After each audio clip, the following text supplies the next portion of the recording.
We know that we can use transistors and thyristors. They are P devices, power electronic devices. We can use them as a switch to convert power from one form to another form between AC and DC. Either it can be from AC to DC or DC to AC or AC to AC or DC to DC.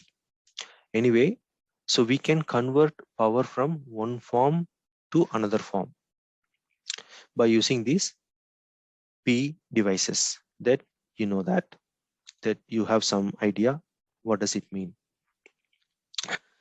Also, we can step up or step down or vary both the output voltage or output current or output frequency.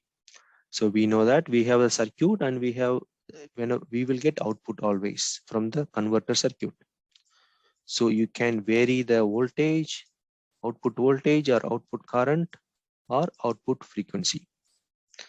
When we talk about the output voltage, we can step up or step down. So you also know that there is a possibility for such variations.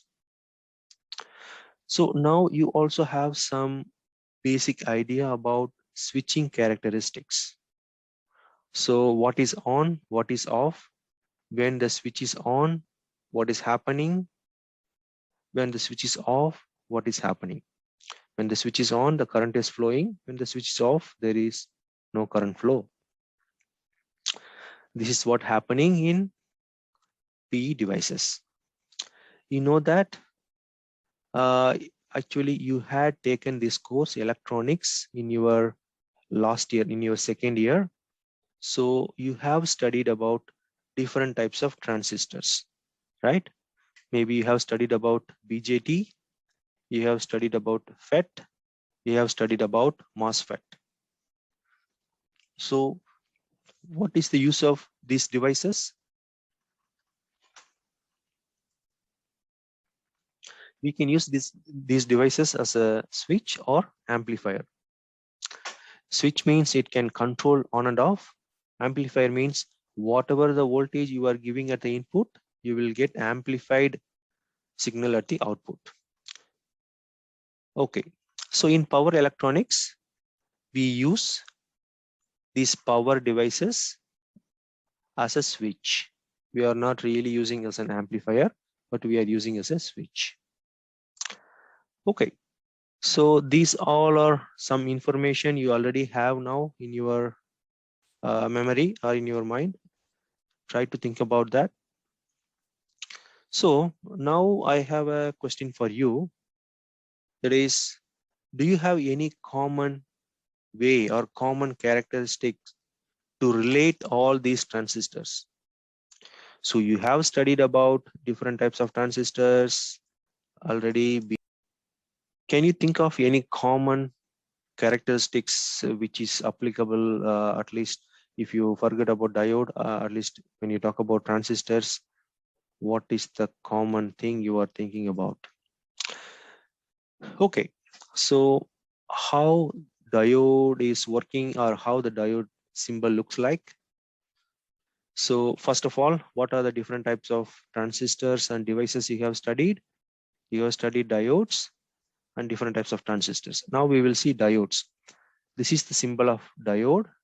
So diode have only two terminals, 1, 2, and this is called anode and this is called cathode.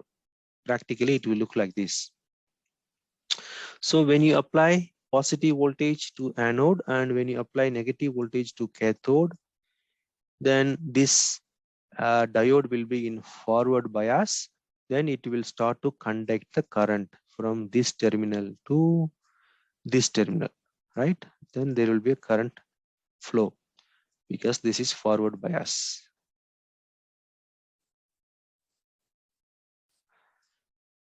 For example, I asked you, do you remember anything in common? If you do not really remember anything, I am just trying to refresh your mind. So you can just try to think what I'm talking about. Okay, this is diode. Now BJT. So there are two types of bipolar junction transistors, which are NPN and PNP. So this is how we are constructing NPN and PNP transistor. So we are putting this P-type, N-type, and P-type together. And we are taking 3 terminals. Remember, in diode, we have only 2 terminals. In diode, we also have the P-type and the N-type semiconductors. We are putting like this. And here, this is what we are applying the voltage. This is called anode and this is called the cathode. Anode always need plus and cathode needs minus. Okay. Here in PNP and NPN transistors, it's like this.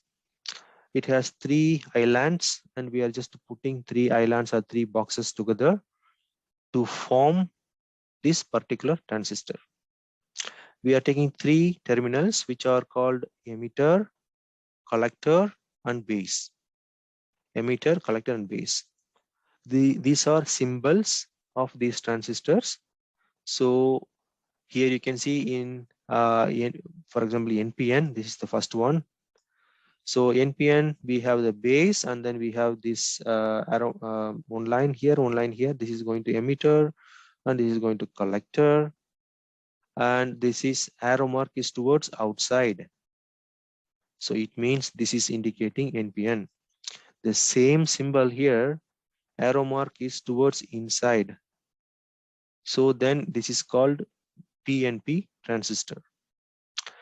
Both devices are having same terminals, emitter, collector, and base. How this one is working? So there is no current flow between emitter and collector if you do not apply the signal to this base. But when you apply the signal base voltage, then you are going to have the current conduction from emitter to collector. Generally, that is how it's working. And of course, you are checking VEB, VEC, VBC, and IEB, and ICB, and so on. But generally, you are making the conduction whenever you are applying the base voltage. Otherwise, even though if you apply the voltage to this emitter and collector, it will not start to conduct. Okay, that is BJT. Then what is FET? Field effect transistor. These also have 2 types, N-channel FET and P-channel FET. These are the symbols. So here we are just putting again here like the same like this BJT. Here we have one line and then we are taking here 2 terminals. One terminal is called drain. Another one is called source. And here we have base.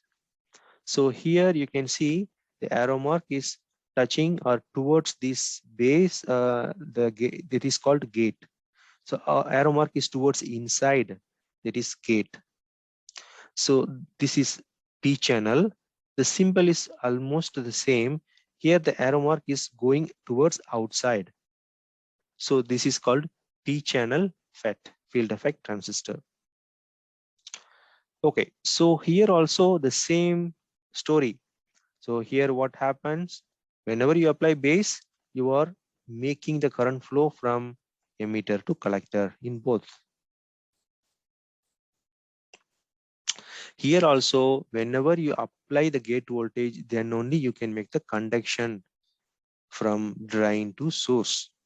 If you do not apply the gate voltage, even though you apply the voltage between this drain and source, nothing will happen. There is no conduction. Okay. So now MOSFET. This is all about FET.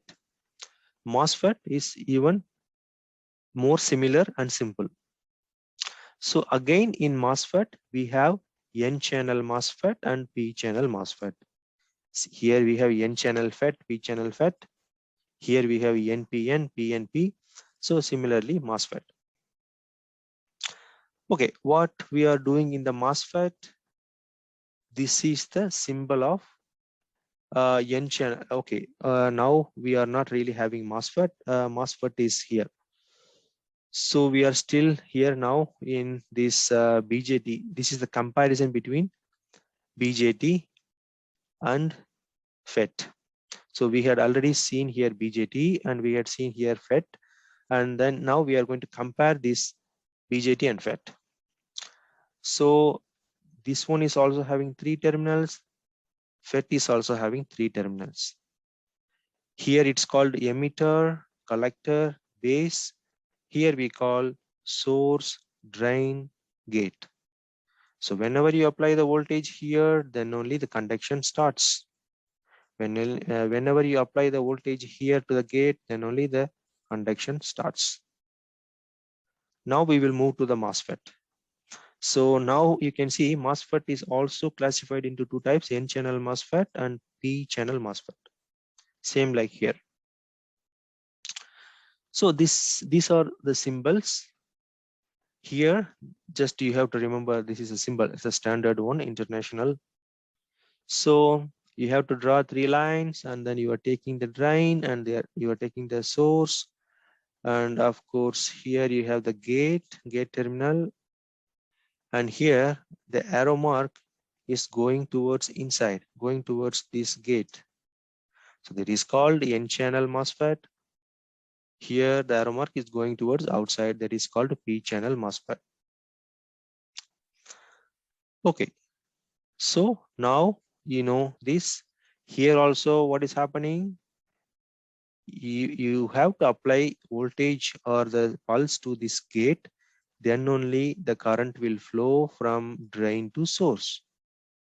If you do not apply gate voltage, if you apply the voltage only between drain and source, there will be no conduction. So you can see the same story everywhere. So I want you to know general characteristics or what is the common property between these devices. So now you are applying gate signal, then this drain, and also applying the voltage between drain and source, then this drain start to conduct. For example, if you connect this to the ground and here you supply plus 5 volt VDD, then whenever you apply this gate voltage, when the gate voltage is more than the threshold value, then this 5 volt will flow through this channel and it will reach the ground. Before it reach the ground, maybe I can tap the output. Okay, this is the characteristics or the working principle of MOSFET. This is same for the power MOSFET as well. And this is the P channel MOSFET. This is also the same. Whenever I apply the gate voltage, then the conduction starts. Now we will move to the another device, IGBT. Maybe you did not study about IGBT in your previous course, but I'm sure you have studied about these devices. So IGBT means what? It means insulated gate bipolar transistor. So this is just like a bipolar junction transistor. You know, BJT, we know that. Here also we are using the same BJT, but here we are insulating the gate with some another layer. So that is why it's called insulated gate bipolar transistor. It doesn't look complicated. It looks like complicated, but if you split them, it's easy to remember because it combines the bipolar transistor together with insulated gate.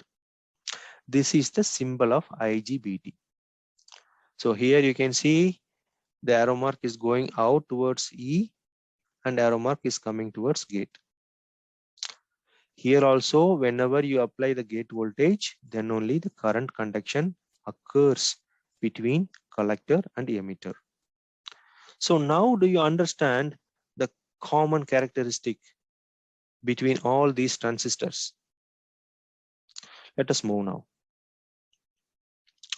So in bipolar transistors, the operation speed is slow, drive power is high, but it has large current capacity.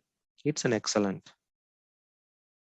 So mainly we use this BJT for low power applications, that is analog or analog electronics. So we are not going to look into this BJT. Second one is called MOSFET. MOSFET also having 3 terminals. So here the operation speed is quite fast, very, very fast. That is why this power MOSFET is very useful in the power electronics. This MOSFET is also useful in digital electronics. The entire digital world is depending on this MOSFET. All the integrated circuits, IC chips you are having is having this MOSFET. So either in terms of P channel or N channel, they are using MOSFET. We are combining and then we call that as a CMOS, complementary metal oxide semiconductor. Okay, just that is a digital world. We don't need to go into that for now. So this MOSFET is operating speed is very fast and it driver power or drive power is low. Current capacity is poor. Yes, that is the characteristic nature of this device. So it's useful in voltage drives, which has low drive loss and is well suited to using higher frequencies. That is a MOSFET and IGBT. In IGBT, operation speed is low, drive power is low, but it has large current capacity. It's an excellent. This one, IGBT, is combining the benefits of both bipolar transistors and also MOSFETs. So we are also using this IGBT in power electronic systems, power electronic devices. So in all the cases, we are applying the base or gate voltage, then the conduction occurs. Okay. So now, almost in all devices, mostly there are only 3 terminals, right? Here is gate, drain source, gate, drain source. Here is gate, collector, emitter. Here collector, base, emitter. Here emitter, the same, collector, emitter, base, or collector, base, emitter. Just the order is different. Only 3 terminals in each device. Generally, we have this drain source or emitter collector, and we have base or gate. So by applying the current or voltage to the gate or base, this is the gate or base, we control the current flow between other 2 terminals, right? So if you give the input here to the gate, then only you can make the current conduction. So you are controlling the current flow here by controlling the gate input. That is the basic logic you should remember in all the devices. That is how it works. Okay. So now let us take one simple and small analogy to understand this in a little more better way. So now let us say we have one main pipe and we have one small pipe.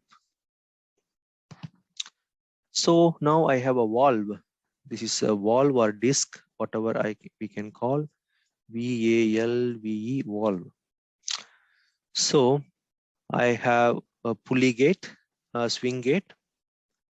So now flow of water in the main pipe is controlled by this swing gate. Let's see here. By pulling this swing gate, you can make water flow in the main pipe. How? So I pull this swing gate, then towards this direction. Then what's happening? I am pulling this disc towards left.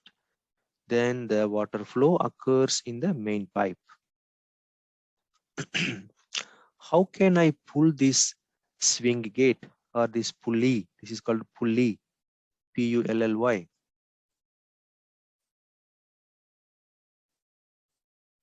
So how can, oh, this is L. How can I pull this? Yes, manually I can just go and pull.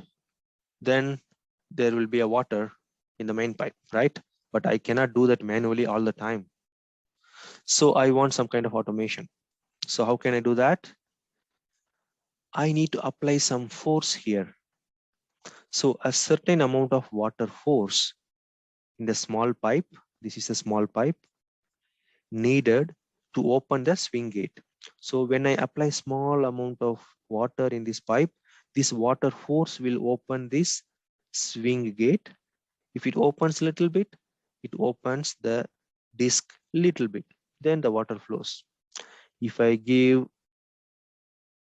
more water in the small pipe, there will be more force, and more force will open this disc completely. Then the water flow will also be very high in the main pipe. So here, that's what I just mentioned here. When full water force is given in the swing gate, maximum water flow happens in the main pipe. Maximum water flow is full water is going through, because valve, the disc, is fully open. This is called controlled open or controlled turn on, right? So by just controlling this pulley, you are controlling the water flow in the main pipe. Exactly. Okay, before we do that, in some cases, if you stop the water in the small pipe, the valve will be closed. Now I cut off the water, then what will happen? So if I cut off the water, there is no water, then the disc is going back and it's closing. There is no more water supply. There is no more water flow. So there is no water flow in the main pipe. This is called a controlled turn off. So I already have a controlled turn on, and now I also have a controlled turn off. But in some cases, in some other cases, even after I stop the water in this pipe, the small pipe or in the swing gate, still the water will flow on this main pipe, because maybe this disc is already sticking to this wall of the pipe. So in this case, even though I cut off the water in the small pipe, this pulley is not doing anything, and still the water is flowing. So it means this is called uncontrolled turn off or uncontrolled closing. So I can turn on with the control by using this control, but even though I cut the water supply here, but still this is not closing, the water is flowing through. This is called uncontrolled turn off. So I cannot control the turn off. That is why it's called uncontrolled turn off. So now we can apply this same logic to these transistors. So this is what happening almost in all electronic devices where we are using as a switch. By controlling the base or gate current, you can turn on the current flow between two terminals. Like for example, by giving this base current, I can control the current flow. I can make the current flow between this collector and emitter, right? And so this is called controlled turn on. So the control is there because we are controlling the gate current. By controlling the gate current, we can decide to turn on this device. In some devices, you can also turn off the current flow. You can cut off the current flow by cutting off the base current or gate current. So if you cut the power supply to this one, then there will be no current flow here as well. So that is called controlled turn off. So you have a controlled turn on. Whenever you apply the signal, then there is a current flow. Whenever you cut the current supply to this gate, then there is no current flow. So we have a controlled turn on and controlled turn off. But in some devices, you cannot turn off the current flow by cutting off the gate current. It means you apply the gate current, current flow happens, and then you cut off the gate current. Still the current is flowing from collector to emitter. So device to device, this property will vary.